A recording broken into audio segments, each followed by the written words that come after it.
Hey, welcome back to another video. This one's going to be a little bit different as I'm showing you what I do kind of for a side hustle here. Involves these little guys right here, which are made of .80 Kydex. These are magazine pouches. This is an empty mag. See the retention on it, it's pretty good. And this is your tech lock style belt clip. It can also be used for molly webbing, which is pretty neat. Comes with this bar if you use it for like a duty belt. Snaps in place. These are rugged little guys. I've seen a few others for sale that look like they're just one piece folded over. It's pretty neat, but I do this style, which includes the hardware here. 1, 2, 3, 4, 5, 6, 7. And I'm gonna walk you through the process of making one of these from start to finish. And hopefully some of you guys will check out my eBay store. I got these up for sale, 30 bucks plus free shipping. I'll even throw in a couple stickers. The process is pretty detailed, but it's pretty cool. I'll walk you through my setup, and my shop's kind of a mess at the moment, but that's all right. Just gonna show you guys how it works from start to finish.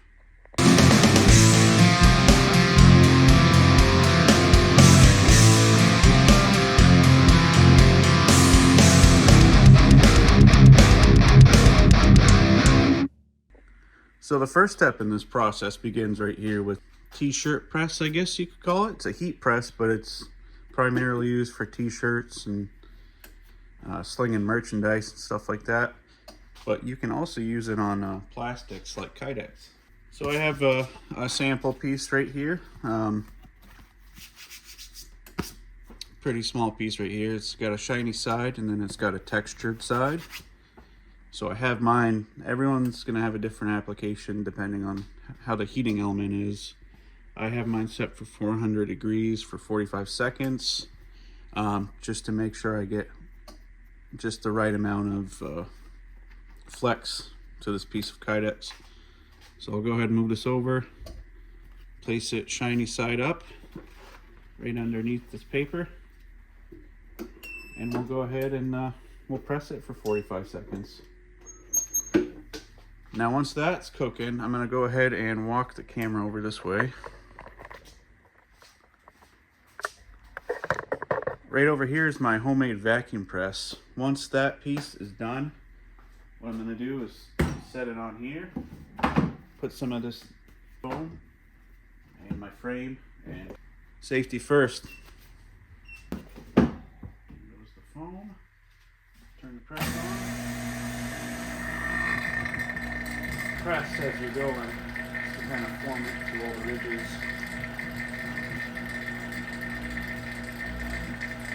As you can see here, we got a mold, and this mold is for the backside. It's got indentations on it for where you want to punch out your holes for your hardware and stuff. We got our piece here, and we'll walk you through to the next step. So now that that piece of Kydex is cooled off a little bit, doesn't really have any flex to it anymore. It's just kind of good to go. So what we're gonna do is trim this down and get it ready for our trim jig.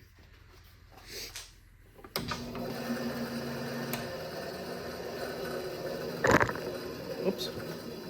So you can kind of tell on the back side roughly where you want to trim with these lines here, but we got it pretty much good enough to go for the next step.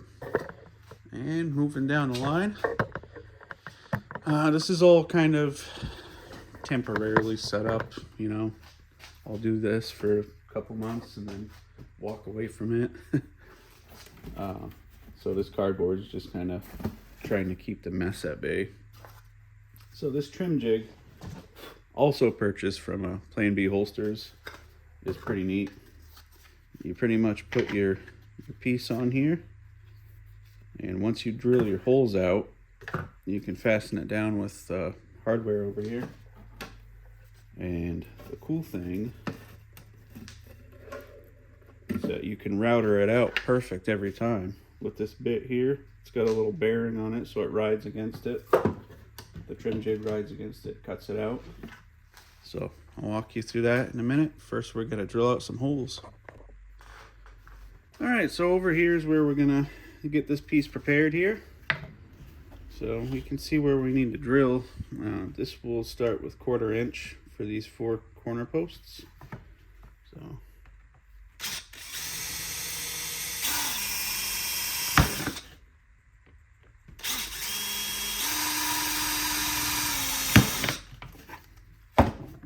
this would be a little more ideal with the drill press, but I'm just working with what I have right now.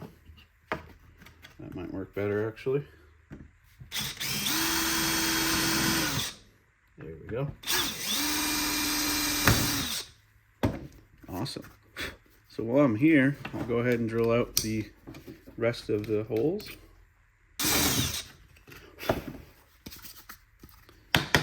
There we go. So this is what they look like finished, or at least the shell. Nice smooth edges from the router. Don't even really have to do any buffing over on the sisal wheel or the buffer wheel because it just comes out very nice. All right, here we go. Walking back over this way.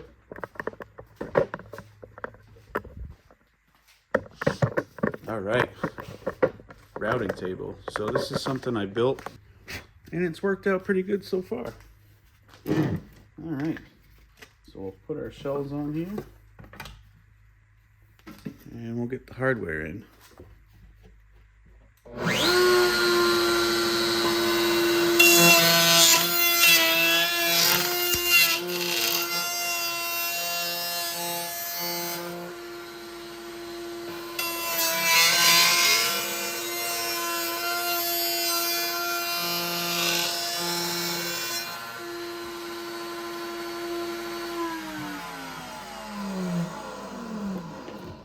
So from here, we take the hardware out and we swap sides. That way we can cut the unfinished edge from this side and that side.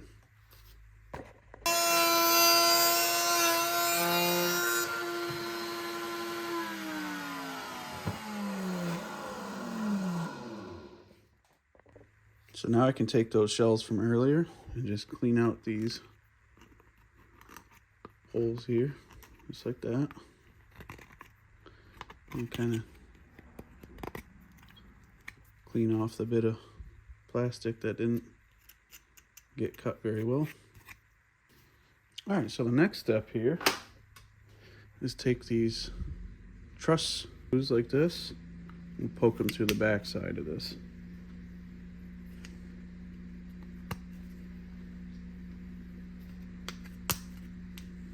Once we do that,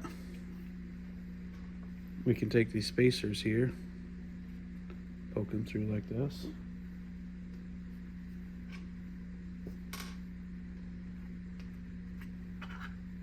And then this is where our belt clip comes into play. This is all stainless steel hardware too. Good stuff. So we'll screw it in there, and now we have the back side made.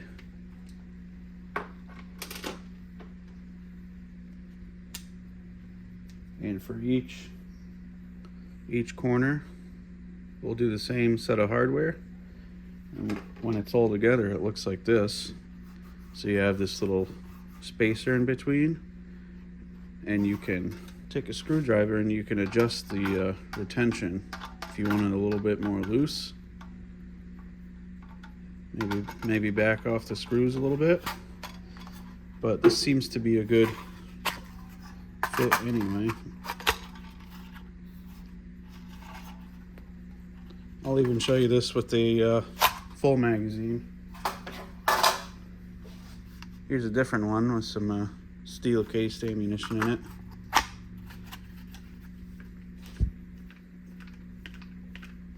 It's not coming out of there. Plug it in there. You can use this for airsoft if you want. A lot of people do that. Nothing wrong with that. It works just the same.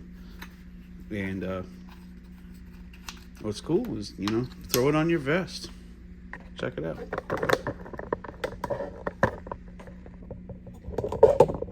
I got a spot right there. All you gotta do is take this bar off. Just pops right out. and you can feed it through the webbing on both sides, but you get the point. It stays right on your vest.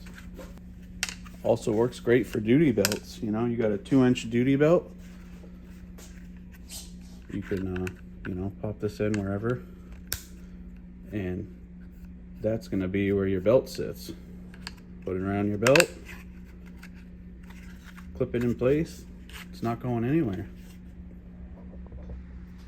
So there you have it. I mean, that's pretty much start to finish.